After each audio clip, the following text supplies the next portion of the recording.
Entonces, me presento, mi nombre es Jonathan Camilo Arce Cortés, pertenezco a la Corporación Universitaria Minuto de Dios. El día de hoy vamos a hacer una entrevista. eh, Ahora Vamos sí. a realizarle la entrevista al licenciado Sebastián Rojas de Psicología, que nos va a colaborar con la entrevista. Entonces, ya esperamos unos segunditos mientras activamos las cámaras para poder comenzar con nuestra entrevista.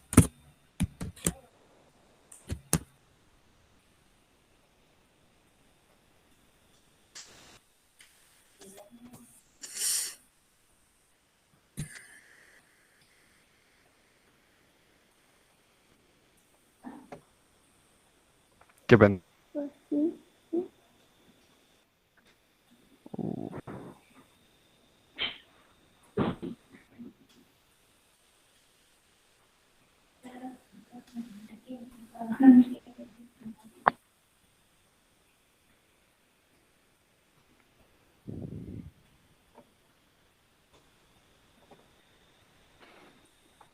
Espéreme un segundito, por favor. Dale, Sebastián, no hay problema.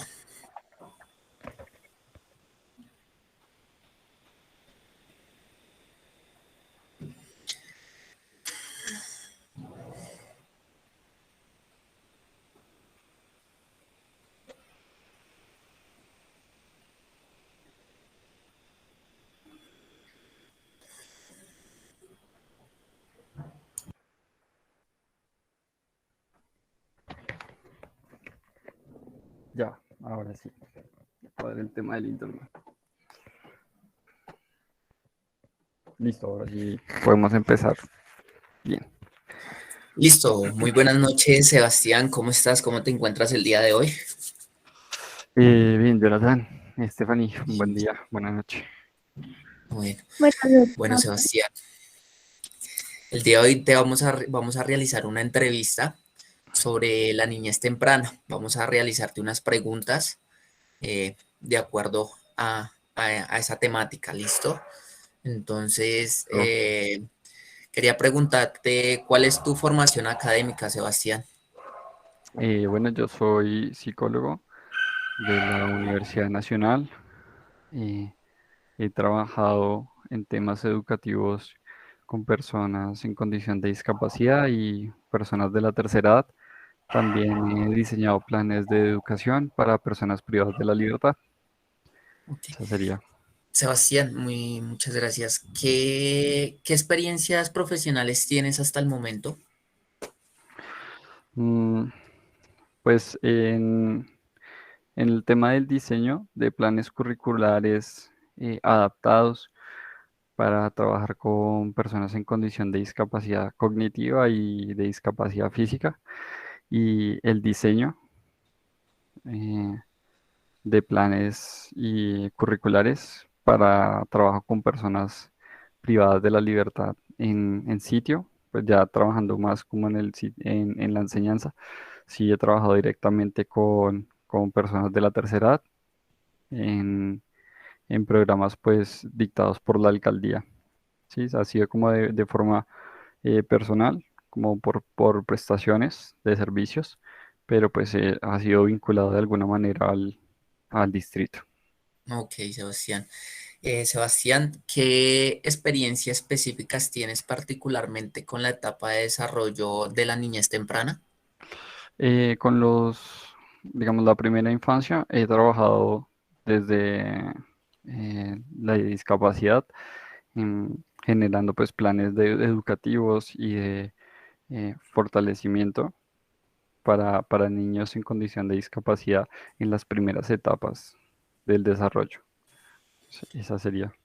Ok, Sebastián, bueno, pasamos a lo interesante, vamos a pasar a las preguntas, a realizarte las preguntas, vamos a tomar la siguiente temática, que es los procesos del desarrollo cognitivo y del lenguaje en el ser humano.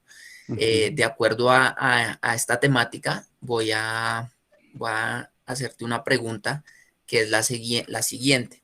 Teniendo en cuenta las particularidades de cada etapa de desarrollo, infancia, niñez, adolescencia, ¿de qué manera considera que se deben abordar los procesos de desarrollo cognitivo y del lenguaje, especialmente en la etapa niñez temprana, de 3 a 6 años?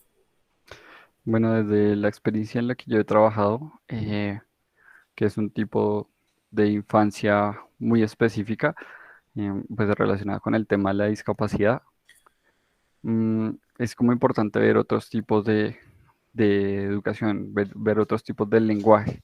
Entonces, más centrada, por ejemplo, desde el punto de vista de la educación sensorial, de cómo utilizamos otros sentidos para aprender, para dominar el lenguaje. Por ejemplo, en niños que eh, no tienen sentido de la vista o nacen con algún tipo de sordera, pues se utilizan otros medios para enseñar cómo es el lenguaje en un inicio.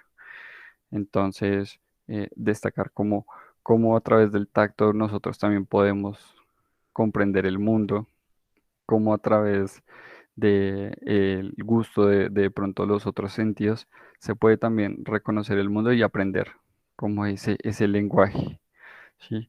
Dejar un poquito también de lado ese tema de lo que es la voz, la escritura típica, sino utilizar otros sentidos también para poder aprender en esas primeras etapas del desarrollo. Y eso es uno de los puntos que yo, pues, de manera personal he destacado mucho en esas etapas tempranas del desarrollo. Ok, Sebastián, es muy clara la respuesta que nos vienes a dar de acuerdo a tu profesión y a lo que tú has experimentado y has trabajado. Y con ello nos conlleva a hacer una buena actividad y poder tener un buen conocimiento más acerca de ello. Entonces se va a formular la siguiente pregunta que es, ¿considera usted que el contexto social influye en los procesos cognitivos del ser humano? Si lo considera positivo, ¿de qué manera influye? Sí, influye, puede influir de forma positiva o de forma negativa. Digamos, en la cultura latinoamericana nuestra, eh, y un poco también en lo que es la cultura específica de Bogotá, mm, pues se destaca un poquito cómo hay cierta conexión importante a nivel familiar, de esa familia tradicional, eh, como pues la participación de abuelos, de los padres, pues todavía se da en esos medios educativos, pero se da de una forma un poquito alejada. Entonces, los padres participan mucho en la educación de sus hijos como en esos primeros años, pero luego se relega como esa educación a las escuelas y pues digamos que el rol de los padres disminuye mucho en importancia conforme va avanzando el niño en esas primeras etapas del desarrollo académico. Entonces, pues están muy presentes en esos primeros años, pero luego pues va bajando su participación. Eso también pues se debe a la formación de los padres. Muchos pues no son profesionales, algunos pues no tienen la educación de secundaria. Entonces, pues conforme las tareas se van volviendo más complicadas, pues la participación de ellos va bajando, cosa que varía, por ejemplo, en otras sociedades como la europea. Pero pues algo bueno de nuestra cultura latinoamericana es que estamos un poco más conectados con el tema emocional, en la demostración de cariño, de muestras de cariño, de afecto eh, entre pares, pues es un poco más normal. Entonces, pues por ese lado, pues también es algo bueno. No somos una sociedad que se cohíbe mucho para expresarse y eso pues también afecta positivamente el desarrollo de los niños. Se permite como expresar esas emociones, esos sentimientos. Ok, sí, claro, lo que dices es cierto, Sebastián. En los colegios en Colombia normalmente se les suele relegar en cierto punto toda la responsabilidad de la enseñanza al profesor, ¿cierto? Entonces, hablando de ese tema, vamos a pasar a la parte de la importancia del diseño y de la construcción de estrategias educativas, hablando de que pues los profesores pasan a tener esa gran responsabilidad de educar a los niños. Entonces, la pregunta es, ¿cree usted que tener un método claro y conciso de enseñanza facilita la asimilación por parte de un estudiante de conocimientos y experiencias? Sí, el método es importante, sin duda alguna, pero pues el método desde cualquier punto de vista como educador, pues tiene que estar fundamentado. Yo creo que es importante y pues lo he vivido desde mi experiencia docente, es que es importante siempre tener claro a qué persona se le está enseñando. Eso es fundamental. Pues como saben, yo he trabajado con temas de discapacidad y no todas las discapacidades son iguales.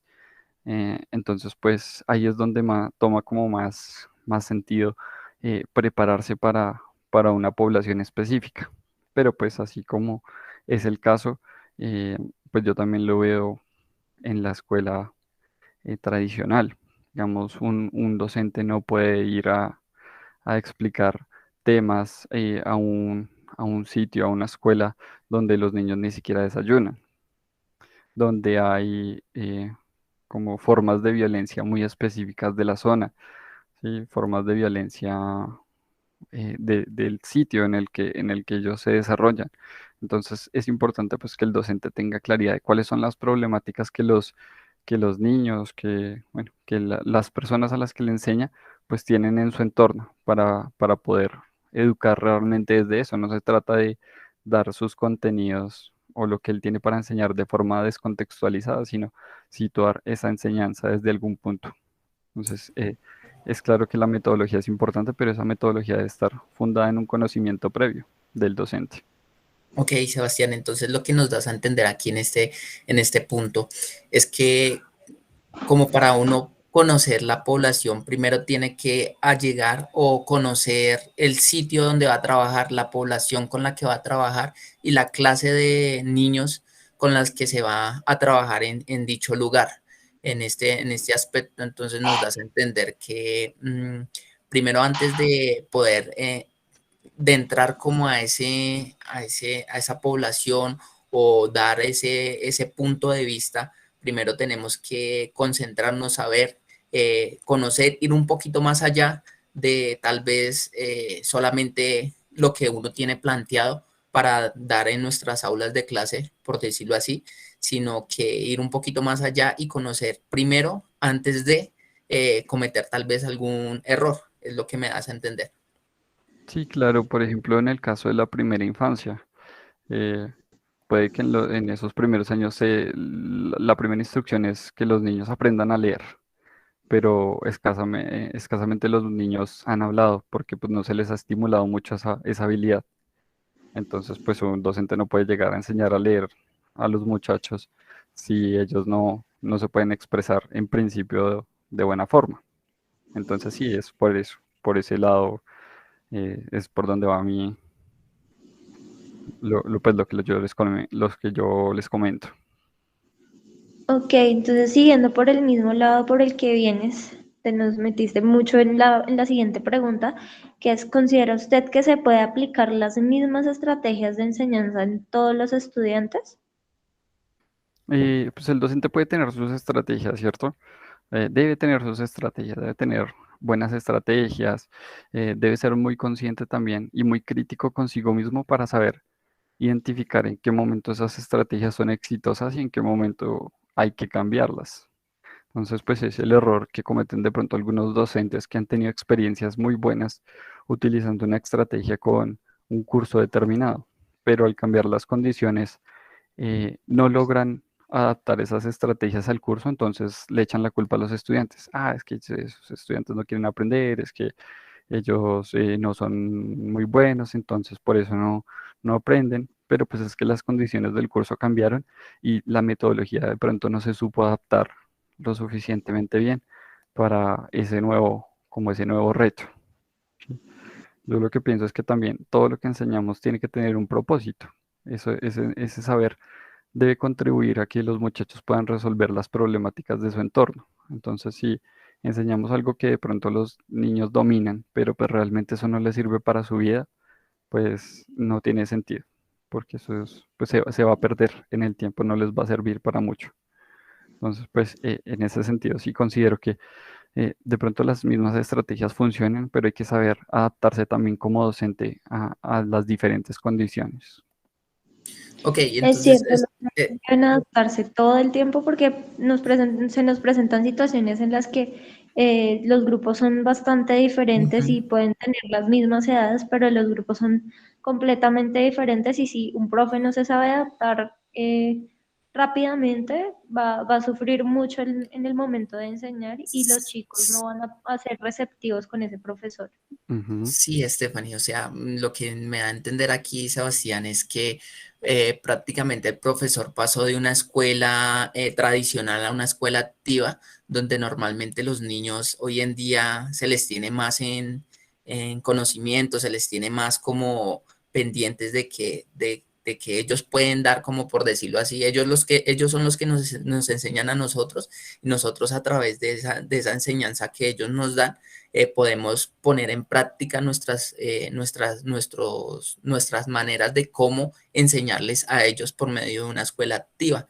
Y muchas veces pasa eso, que nos cambian tanto los roles que uno no sabe cómo tal vez diferenciar esa escuela activa con la escuela tradicional, que venimos de una escuela tradicional que solamente es haga esto, siéntese de esta manera, hágamelo así, haga esto, tal, tal, tal, y estamos en un siglo que todo ha cambiado, las cosas han cambiado constantemente, también la educación ha cambiado, entonces me da mucho a entender este punto, como, lo puedo tomar como así, escuela activa y escuela tradicional. ujú. Sí. Bueno, continuando con la siguiente pregunta es, ¿qué aspectos son importantes a tener en cuenta al momento de diseñar estrategias educativas? Bueno, listo. Yo creo que enlazando un poquito con lo que hablábamos, eh, pues para bien o para mal, y a veces de pronto juega un poquito más en contra, los docentes también están muy limitados a un programa, un plan que diseñe pues una entidad distrital, una entidad gubernamental educativa. O sea, es el gobierno, el Estado el que decide lo que debe enseñar un docente en cierto curso. Entonces, pues eso de alguna manera limita mucho al docente para ver lo que debe enseñar. ¿Sí? De pronto los planes a nivel estatal no se toman el tiempo de pensar en sí. Digamos, los niños del BAUPES de grado sexto ya dominan la aritmética básica. No, a ellos no les interesa eso, sino les importa que ya empiecen a ver álgebra. Entonces, pues al docente le toca enseñar álgebra porque pues es lo que el currículo dice. Entonces, por ese lado están algo, algo limitados. Y pues es importante también tener en cuenta que no toda la responsabilidad pues es del docente. El docente está de alguna manera en medio entre pues digamos, lo que es la tarea de terreno, que es enseñar a los muchachos, pero también responde a autoridades superiores que le dicen cómo que debe enseñar y cómo debe enseñarlo. Mm, Retos actuales para la docencia que deben estar en cualquier forma o programa de enseñanza, pues tiene que ser el uso de las tecnologías. Eso el COVID ha demostrado pues que un docente que domine las tecnologías para enseñar, pues tiene un gran plus. Los temas de género también deben ser parte de los programas curriculares. Entonces, yo también siento que son puntos que han tomado mayor relevancia recientemente y pues que el docente debe integrarlos en su diseño, en su plan de enseñanza. Ok, Sebastián, muchas gracias por tu respuesta. Ok, pasando ya a una nueva temática, sería la incidencia de la psicología del desarrollo en un contexto educativo. Te voy a dejar la siguiente pregunta, de acuerdo a esta temática. Teniendo en cuenta que un ser humano pasa por diferentes etapas de desarrollo, y cada una de estas se caracteriza por una forma de ver el mundo tan diferente. ¿Usted considera que este proceso evolutivo de un individuo incide en los procesos educativos que se desarrollan? ¿Por qué? Sí, claro, no. De pronto las etapas del desarrollo no son tan estables como uno en la literatura puede encontrar, sobre todo pues en las personas con las que yo he trabajado. Por ejemplo, uno puede encontrar trabajando con personas de la tercera edad o personas privadas de la libertad que centrándose en temas del desarrollo, ellos se encuentran en etapas mucho más tempranas. Discúlpenme un segundito.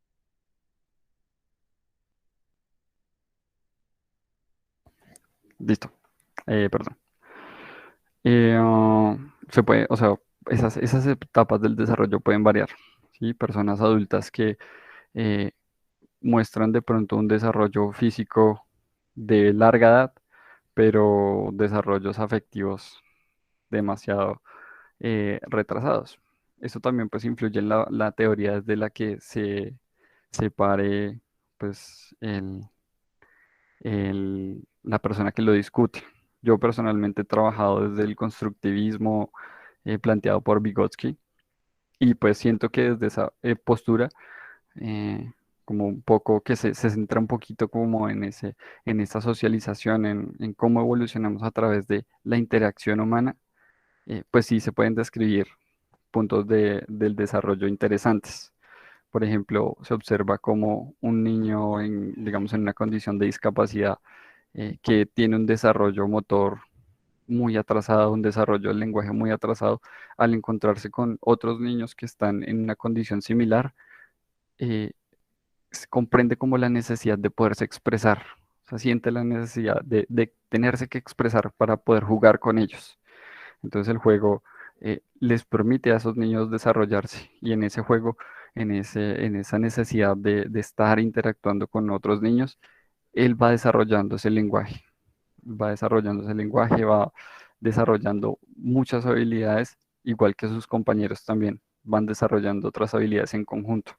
Ese es un punto bastante interesante desde el que uno puede observar cómo ni siquiera el docente eh, influye de manera importante en la educación, sino es la interacción social misma de ellos como alumnos lo que va permitiendo que ellos logren su desarrollo. Qué importante esa última parte que dijiste. Es bastante importante para los maestros de hoy, de la generación de hoy y de pronto de unas cuantas generaciones más que vengan, incluir como estrategia de pronto el juego. El juego enseña mucho sin que nosotros siquiera lo pensemos, el juego nos enseña bastante. Jugar al supermercado, nos enseña a contar, a saber que si voy al supermercado me dan vueltas, a socializar, a empatizar, a muchas cosas que son importantes para la vida y en especial para la vida social, para la vida en comunidad, ¿no? Ujú. Me parece bastante importante esa parte que tocas del juego y pues chévere. No sé, que se pudiera enseñar en esta etapa que es como de tanto juego, como de esa manera, ¿no? Sí, las primeras etapas del desarrollo, el juego es una parte fundamental. O sea, todo lo que el niño aprende está relacionado con las reglas con las que el mundo funciona, como si fuera un juego exactamente. Ujú. Sí, Pero en ese juego, pues, eh, se dominan demasiados aspectos y el niño también se ve en la necesidad de mejorarse a sí mismo para poder participar de forma más activa en el juego. Entonces, por eso también logra desarrollar bastante. sí, y que tener en cuenta también que en esta etapa los niños son muy proactivos, buscan siempre como, digámoslo así, lo pongo en contexto, una caja la ven como una casa, un castillo, cualquier elemento lo ven como como en su imaginación lo transforman, como que buscan a socializar o buscan, es una etapa muy bonita donde uno puede como llevar y desarrollarla bien, si uno la desarrolla bien, desde ciertos términos a través del juego, uno puede generar muchas actividades, buenas cosas lúdicas donde los niños se interesen a través del juego y se interesen por aprender. Entonces es muy buena esa respuesta, Sebastián, muchas gracias. Y entonces, a la luz de la respuesta anterior que tú nos das, ¿qué tanto influye el actuar del profesor en el aprendizaje de un estudiante, especialmente en la etapa de la niñez temprana de 3 a 6 años? Entonces, bueno, basándonos en lo anterior, eh, desde el punto de vista de que los niños aprenden mucho de su interacción en conjunto, el rol del docente pues igualmente va a ser relevante, porque el docente es el que tiene que identificar esas potencialidades. ¿Para qué es bueno ese niño? Él está en la capacidad como docente de identificar y de ir desarrollando esas capacidades en las que el niño va mostrando cierto potencial. ¿Sí? Entonces, poniéndonos en la perspectiva del juego nuevamente, actividades que estén relacionadas con la imaginación pueden mostrar desde edades muy tempranas qué tan creativo es un niño, ¿sí? Un niño que pueda, así, a través digamos, del juego con las cajas, desarrollar una historia en diferentes contextos, inclusive contextos en los que él no ha estado, como por ejemplo el espacio, el trabajo, ¿sí? Diferentes contextos. Va mostrando cómo él tiene cierta creatividad.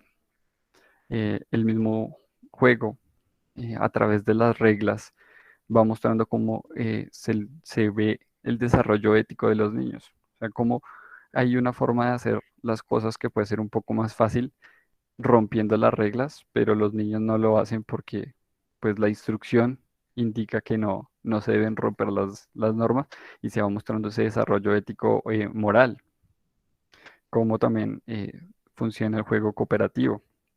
Entonces, el rol del docente va a ser fundamental para identificar todas esas potencialidades, para lograr que en conjunto con la familia, con los padres, se encuentren los medios para poder desarrollar esa capacidad, una capacidad física de pronto desde muy temprano, como sucede en otros países, se desarrolla a edades muy tempranas. Es por eso que los deportistas olímpicos de algunos países como Rusia o Estados Unidos llegan a las competencias más importantes a la edad de los 15 años, porque ya se ha venido trabajando, se identifica ese potencial en los niños para poder desarrollarlo y pulirlo de una forma óptima, cosa que a una, digamos, edad temprana ya han alcanzado como la capacidad de ser competitivos a nivel mundial. Entonces, pues ese es importante, el papel desde mi perspectiva que el docente aporta en esas primeras etapas del desarrollo. Qué importante eso que nos dices. El profesor viene a ser en esta etapa como quien dirige las reglas de juego y quien le enseña al niño de cierta manera valores por medio de los juegos o por medio de las diferentes actividades que realicen, ¿no?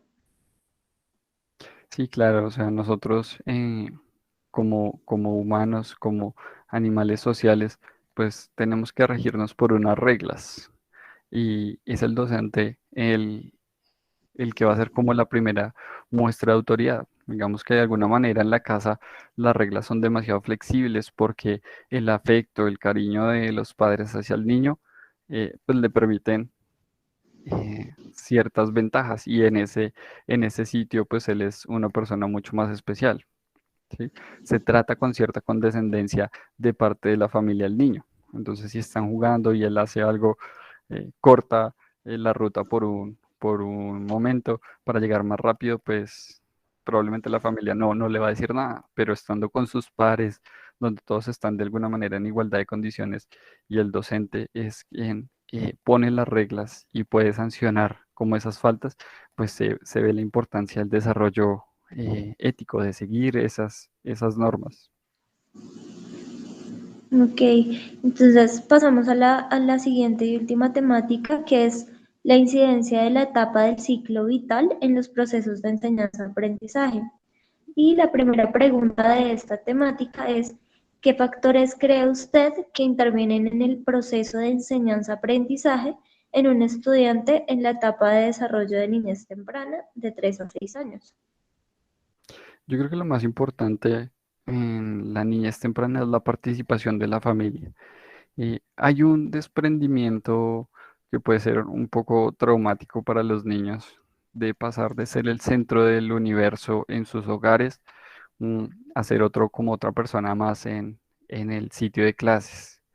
Y hay como esa costumbre en los padres de nuestra cultura latinoamericana que se deja al niño en el colegio y ya la educación se vuelve la responsabilidad del colegio.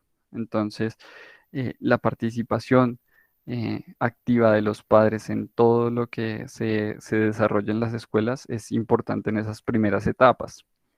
Porque de nada sirve que en un colegio pues al niño le enseñemos todo este tema de reglas, de normas, ¿cierto? Si en la casa no se trabajan o si en la casa ese niño por sus dinámicas familiares se encuentra en un entorno de violencia, digamos, de hambre, de muchas situaciones de desventaja. Entonces todo ese desarrollo que nosotros podemos lograr como educadores en las escuelas se pierde. ¿Sí? Los niños tienen que formarse y los padres deben saber que están trabajando los niños, deben participar en esos puntos. Tener, por ejemplo, conciencia ambiental es uno de los puntos que muchas veces se busca desde edades tempranas, que los niños aprendan que no hay que botar papeles a la calle, que aprendan que hay que cuidar a los animales, no hay que dañar, digamos, a las demás personas, pero pues eso se pierde si, por ejemplo, en la casa están acostumbrados a lastimar animales, a botar basura por ahí donde caiga. Entonces sí, el niño lo que va a quedar es como confundido, como, bueno, mi profesor me dice esto, pero mi papá, que es como mi figura más importante de autoridad, pues no lo hace, entonces pues yo no sé, lo hago o no lo hago. ¿Mm? Entonces, en esas primeras etapas, yo creo que la educación del niño que vaya de la mano con la participación de los padres es lo más esencial. Y claro, la educación de estos niños tan pequeños debe ser un trabajo de maestro y profesor en conjunto porque de otra manera lo van a confundir y lo único que van a causar en el niño es un caos. Exacto, sí, sobre todo por eso, ¿no? Porque él se va a terminar confundiendo, no va a saber qué hacer, a quién le creo, a mi papá o al profesor. Entonces, va a crecer así con esa confusión en su mente y pues eso va a ser más perjudicial. Sí, claro.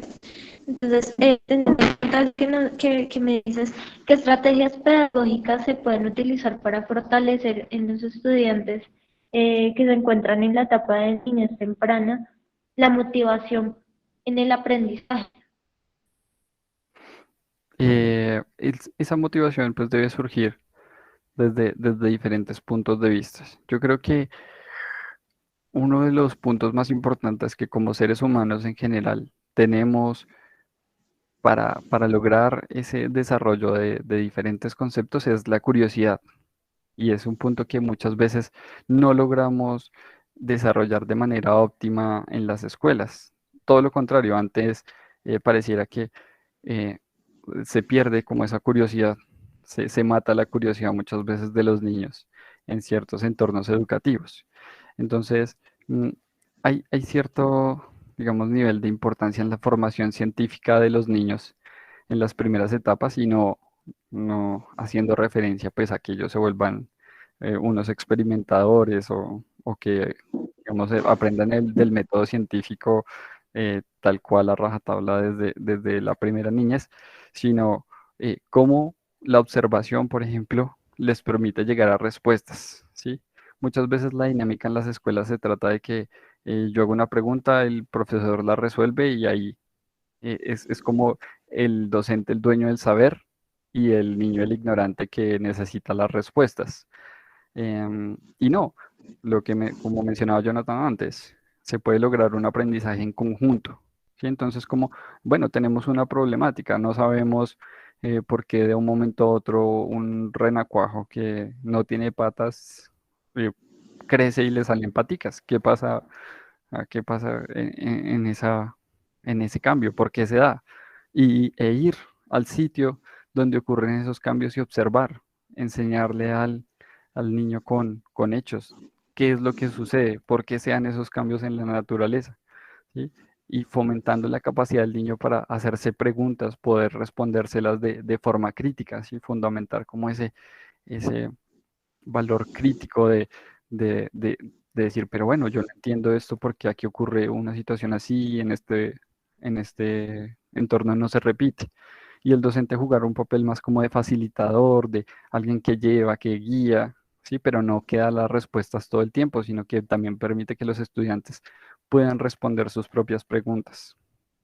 Eso Ujú. pues yo creo que Sí, como es que- fundamental. sí, claro, un profesor que no le da respuestas ni le pide respuestas, sino que lo lleva a diferentes entornos y le brinda las herramientas para que el niño reflexione sobre las diferentes situaciones que se pueden presentar, ¿no?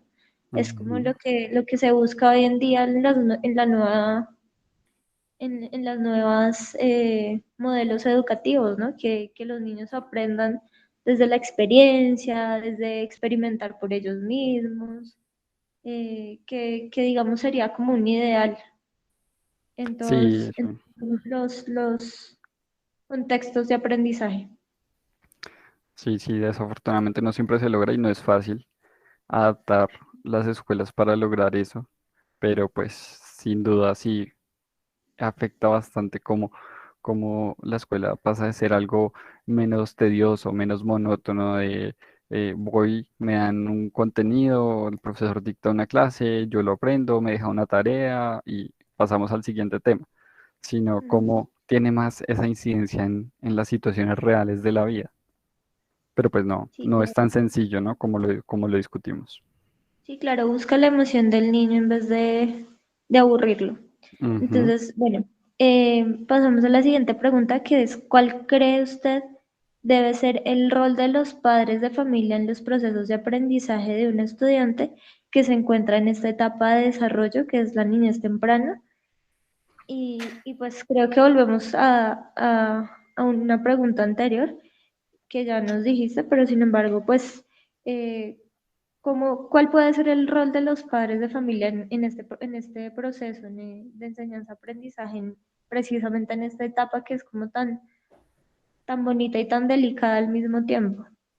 Sí, yo creo que es la participación y la participación no solo desde el punto de vista de enterarse que están aprendiendo los niños, sino reforzar esos conocimientos en casa, eh, que participen también en el desarrollo de las tareas, de las actividades de los niños.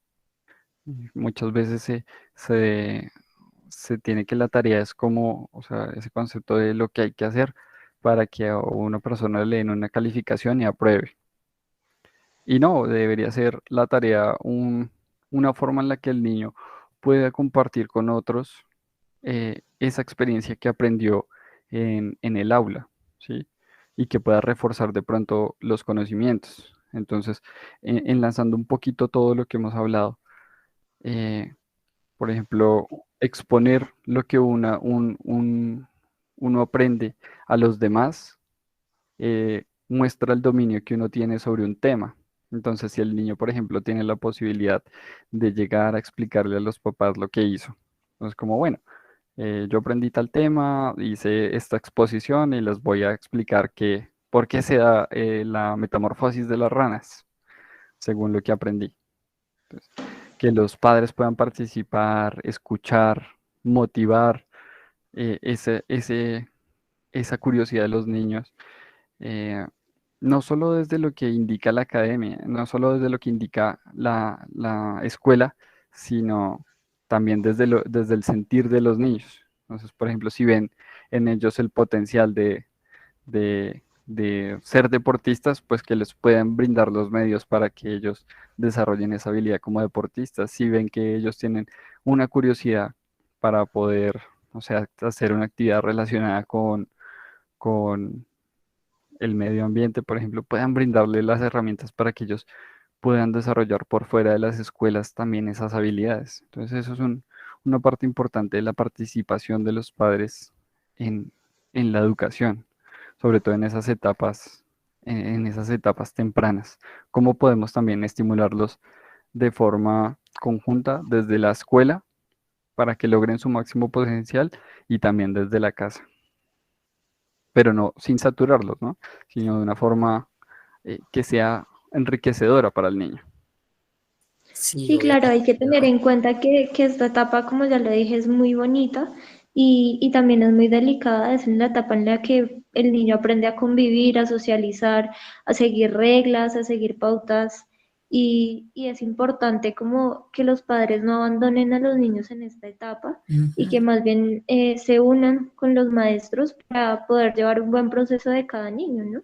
Eso Ujú. sería como general y pues tristemente no se logra siempre, pero sería interesante que cada padre pudiera saber esto y aplicarlo con sus niños. Creo que tendríamos una sociedad bastante diferente a la que vemos hoy en día.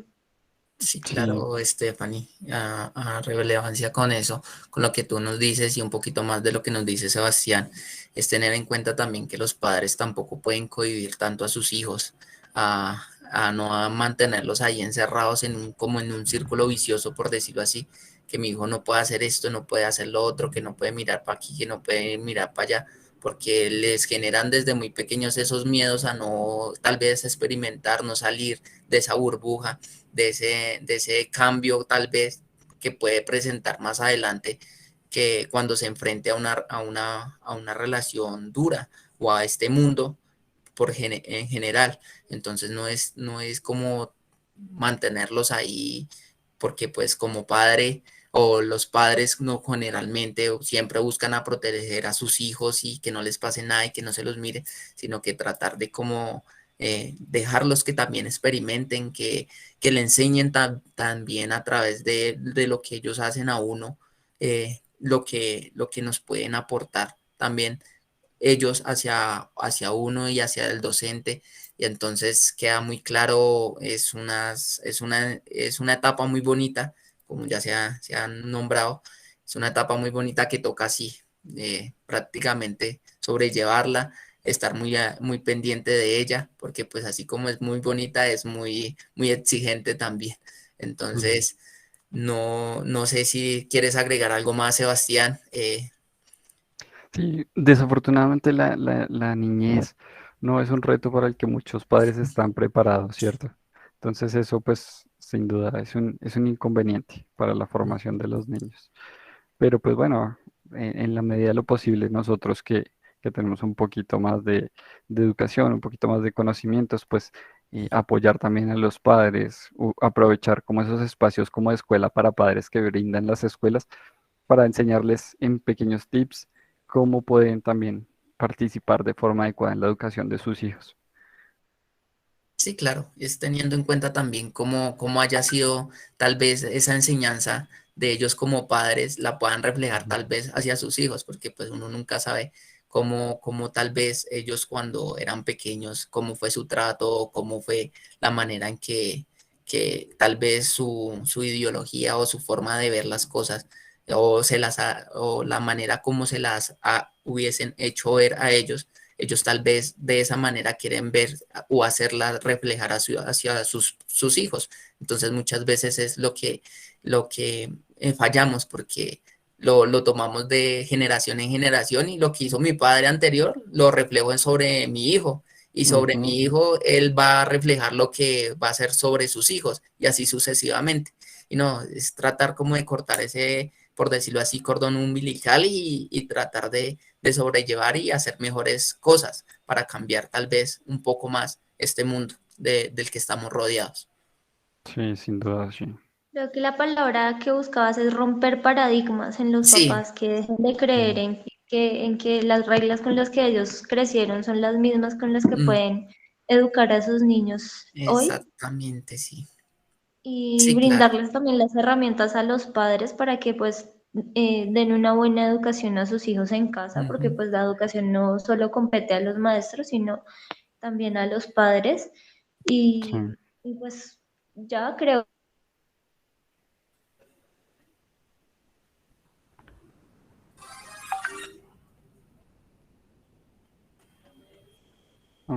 Creo que se cortó ahí. Sí, se te cortó un poquito, Stephanie, no te alcancé a escuchar.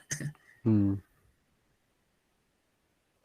Sí, bueno, creo que se le fue la señal a la compañera. Bueno, Sebastián, fue un grato momento pasar contigo acerca de estas preguntas. Fue muy chévere compartir, que nos dieras un poco más de lo que tú has aprendido y por lo que has pasado y nos los dejas en conocimiento a nosotros, porque pues nosotros como licenciados o futuros edufísicos, entonces podemos ya comprender un poco más esta etapa y enseñarles un poco más a estos niños y generar como tal vez o dar un poquito más de nosotros y dar ese granito de arena que necesita esta sociedad y este mundo para tener mejores niños, mejores estudiantes, mejores personas. Es más que todo eso. Bueno, sí, muchachos, no, pues yo también agradecido de tener este espacio. Muchas veces creo que se subestima la importancia de educar y de representar al cuerpo de una forma adecuada. A veces somos un poco irrespetuosos y desconsiderados con nuestro cuerpo. Entonces, chévere que eh, pues ustedes puedan a futuro formar también a los estudiantes para que generen ese respeto a su propio cuerpo, a utilizarlo de la forma más óptima y en sintonía también con todos sus pensamientos. Eso me parece súper chévere y pues cualquier cosa que necesiten, cualquier cosa en que yo les pueda colaborar, pues ahí estoy, ya saben cómo pueden contactarme y pues hasta la próxima entonces yo creo muchachos. Vale, muchas gracias, Sebastián. Dale, Sebastián, muchas gracias, que pases buena noche, Dios te bendiga. Igualmente, Stephanie, Igualmente. muchas gracias por estar ahí con nosotros y gracias a todos y nos queda súper claro y creo que esto es una bonita enseñanza para nosotros como futuros edufísicos y para futuras generaciones, por decirlo así. Entonces, muchas gracias por todo. Bueno, Hasta Vale, que luego. estén bien. Vale, que pasen buena noche. bueno, igualmente.